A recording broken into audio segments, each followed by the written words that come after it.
So hello students, this is the second lecture of the series Laplace transform. In the first video we have learned the definition of Laplace transform and we have learned some property of Laplace transform.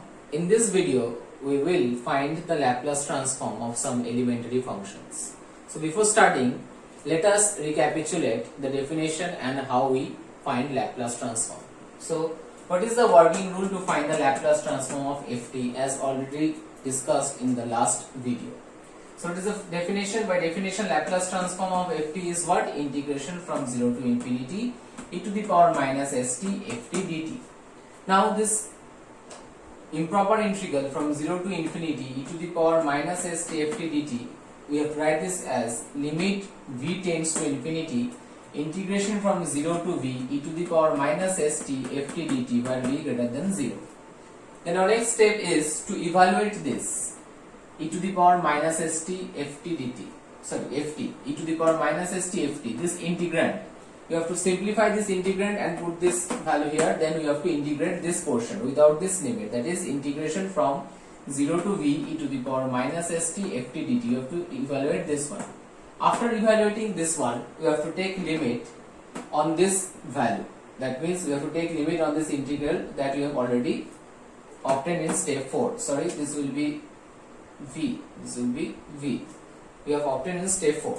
After finding the limit, the answer we get. After finding the limit, the answer we get, that will be the Laplace transform of the function ft. So this is the working procedure. Now let us move to find the Laplace transform of some elementary functions. So let us see. So our first problem is to find the Laplace transform of the function ft is equal to 1. Now see, let us see the solution. So here ft is given, here ft is given 1.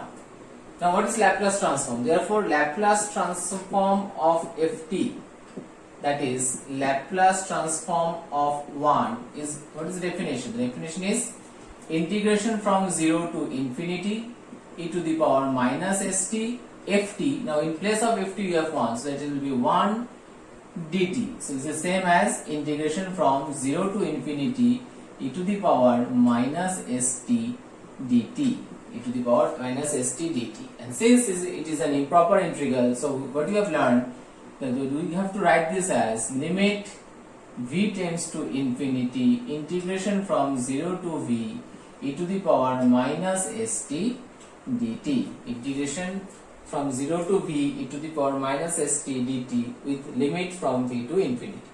Now let us evaluate this limit. So limit 0 to v e to the power minus st dt. So this is what? Integration of e to the power minus st is e to the power minus st by minus s with limits from 0 to v.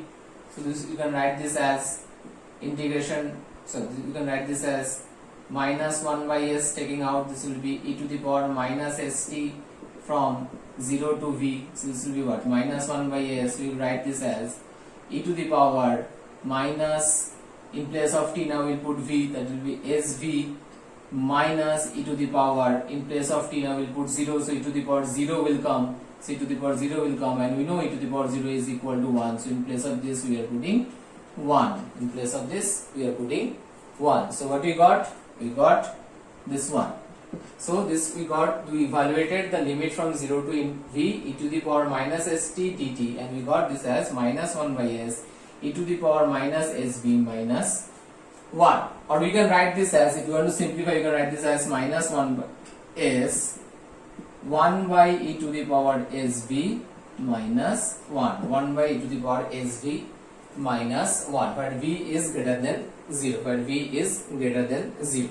Now next what you have to do, you have to take limit on this integral. So therefore limit v tending to infinity integration 0 to v e to the power minus st dt. This is what? Limit v tending to infinity, put the value of this integration, you got the value as minus 1 by s integration from 1, sorry, the value e to the power sv minus 1. Now, if we take limit as v tends to infinity, so what we will have here? We will have here e to the power infinity will come. So we know that as v tends to infinity, e to the power v also tends to infinity. Provided, sorry, we know this one that we are writing this as note. We know that as v tends to infinity, e to the power v also tends to infinity, and this implies what? 1 by e to the power v, that is equal to e to the power minus v, tends to infinity.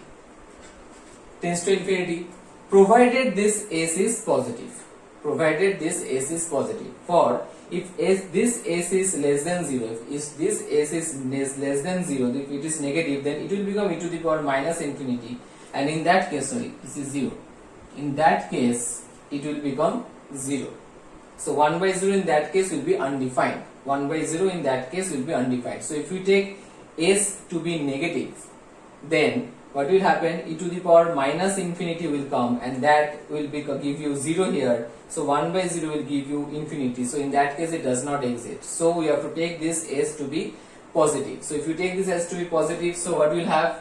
1 by infinity will come, and 1 by infinity will give you 0. So what will have? This will be minus 1 by s, 0 minus 1. So this is 1 by s. So what we got? Therefore we got that Laplace transform of 1 is equal to 1 by s. This is a result.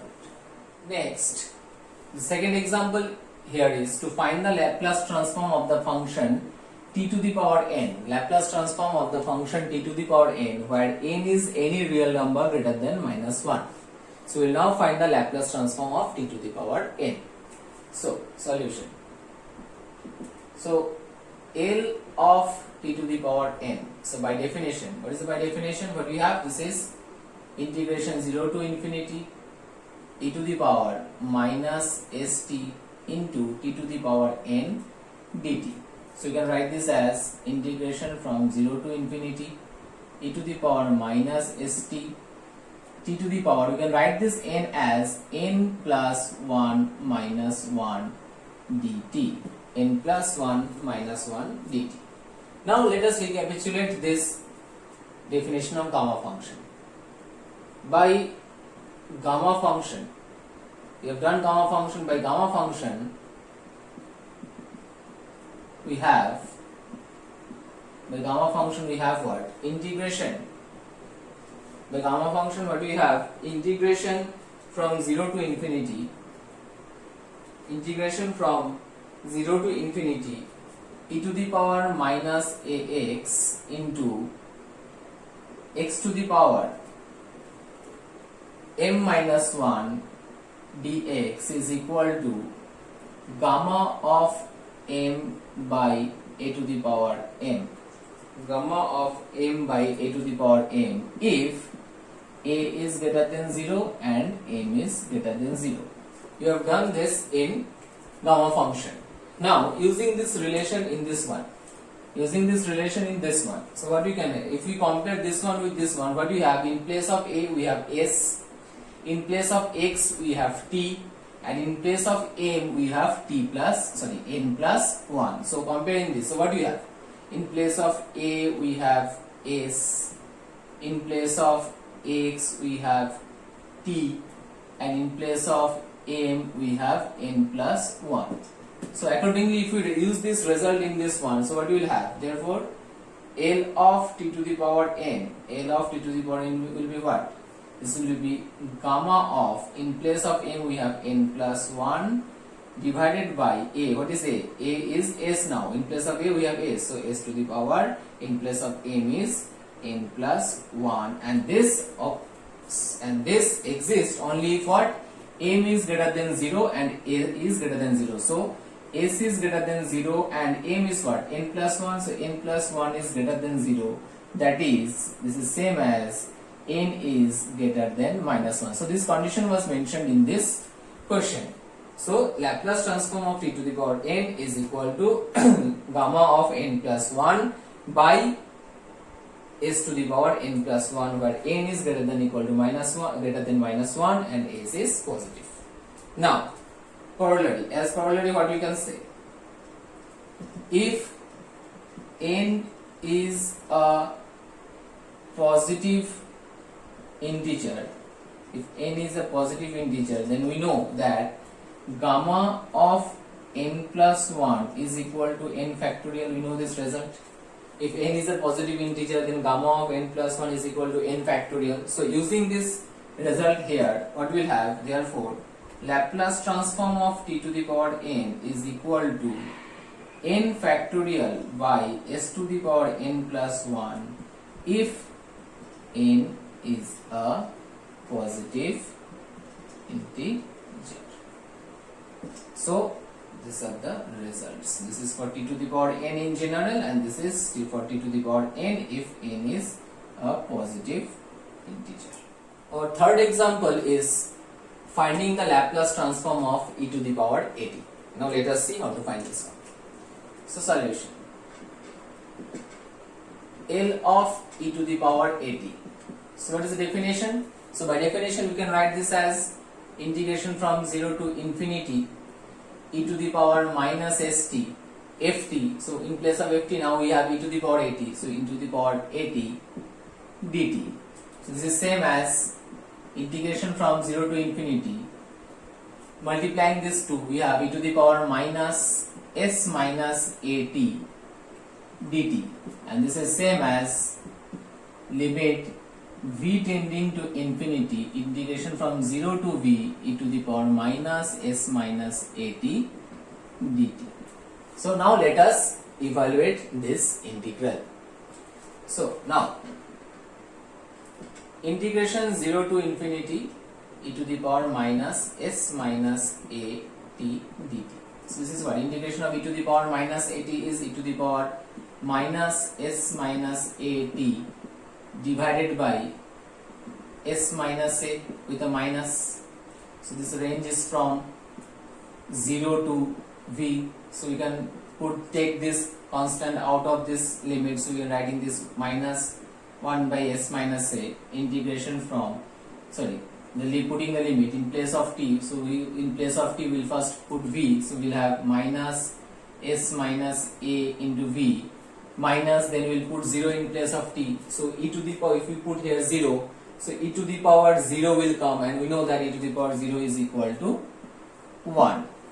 Next what do we do? Next we take limit v tending to infinity, integration from 0 to v, this is v was there, this is v, integration from 0 to v e to the power minus s minus at dt. This is limit v tending to infinity. Now put the value of this limit from this one. So this is minus 1 by s minus a, this is e to the power minus s minus a into v minus 1.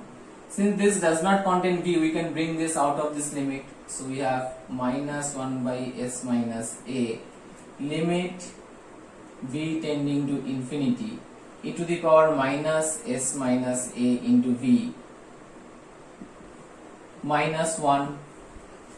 So now see, if v tends to infinity and s minus a is positive, so if this is positive and this is tending to infinity, so overall what we will have, this will be e to the power minus infinity will come. See here what I am doing, if s minus a is positive, so s in minus a into v is also positive, because v is positive, we have already taken v to be positive in definition only. So as v tends to infinity, so s minus a into v will also tends to infinity as v tends to infinity. So obviously e to the power s minus a into v, this will also tends to infinity. So therefore 1 by e to the power s minus a into v will tend to 0. So that means what? This will tend to 0 only if s minus a is greater than 0. So what you can write? This is s minus a, this will be 0 minus 1 if s minus a is greater than 0. That means what? Minus of s minus a, minus plus will come, minus plus 1 by s minus a if s minus a is greater than 0, that is s is greater than a. Therefore what? Laplace transform of e to the power at is equal to 1 by s minus a provided s is greater than a. Now our next example is finding the Laplace transform of sine hyperbolic at. Now let us see how to do. So Laplace transform of sine hyperbolic at. So by definition what we have here, this is integration from 0 to infinity e to the power minus st sine hyperbolic at dt, sine hyperbolic at dt. Now we know by the definition of sine hyperbolic t, what we know that sine hyperbolic t can be written as e to the power at minus e to the power minus at by 2. We know this one. So using this value of sine hyperbolic t in this one, so what you will have, this is integration from 0 to infinity e to the power minus st e to the power at minus e to the power minus at by 2 dt. So taking this 2 out of this and multiplying this one, we will have 1 by 2 integration 0 to infinity e to the power minus st into e to the power at dt minus integration from 0 to infinity, we are multiplying this and this again, so it will have be e to the power minus st into e to the power minus at dt. So this is we got after separation. Now see, this is what, can we write the first integral as the Laplace transform of e to the power at? Because what is the definition of e to the power Laplace transform of e to the power at? This is integration from 0 to infinity e to the power minus st e to the power at dt. So this is same as the Laplace transform of e to the power at, because in place of ft now we have e to the power at.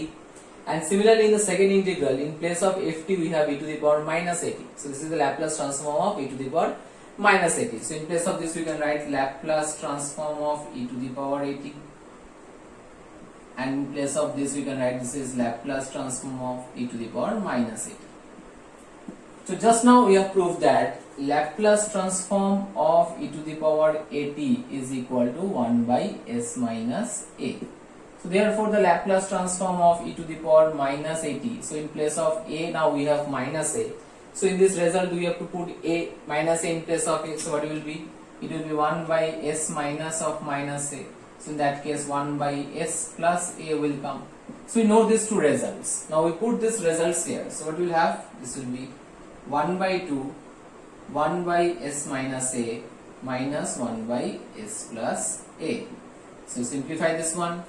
This will be what? S square minus s square minus s square. This will be s plus a minus s minus a. So this will be half into 2a by s square minus s square. This s and s cancels. So a cancel, 2 cancels. We have a by s square minus s square. So therefore Laplace transform of sine hyperbolic at is equal to a by s square minus s square. This is Laplace transform of sine hyperbolic at. Similarly, we could have found the Laplace transform of cos hyperbolic at. So what is cos hyperbolic at? So cos hyperbolic at, we know that this is e to the power at plus e to the power minus at by 2. So by similar procedure we can find the Laplace transform of cos hyperbolic at. In that case the result will come as Laplace transform of cos hyperbolic at will come as s by s square minus s square. So this will be the values. Here in the last example we will find the Laplace transform of cos at and sin at. So let us see. So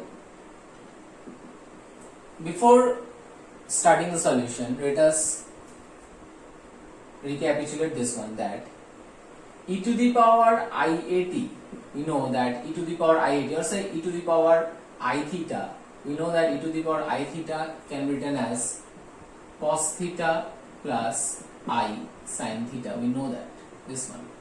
So therefore e to the power iat can be written as cos 80 plus I sin 80. Therefore, Laplace transform of e to the power I80 is same as Laplace transform of cos 80 plus I sin 80.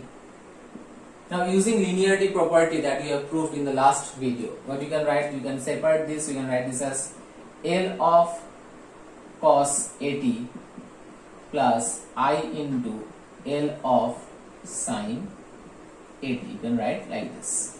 Now, what is the Laplace transform of e to the power I80?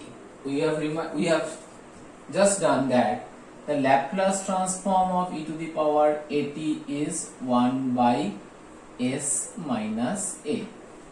So in place of ia, now we have ia. So it will be the Laplace transform of e to the power 80 I80. So this will be 1 by s minus ia.